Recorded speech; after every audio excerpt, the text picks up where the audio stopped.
Hey guys, welcome back to the channel. Today, I've got a neat Instagram tutorial for you. I'll show you a simple trick on how you can edit your Instagram messages without sending or removing them. Instagram recently introduced a new feature in its latest update, allowing us to edit our messages even after sending them. But first, you'll need to make sure your Instagram app is updated to the latest version. Simply head over to your App Store or the Google Play Store. If you see an update button next to the Instagram app, tap on it and wait a few seconds for the latest version to install on your device. This ensures that we have all the latest features, including the ability to edit our messages. Once the app is updated, we'll open it and head over to our direct messages.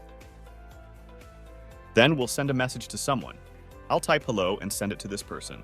Let's say I've already sent this message but want to make changes. You can long press on the message. This will bring up a menu with several options. Tap on the edit button, and you'll be able to modify the message as you like. Delete parts you don't want, or make edits to the text.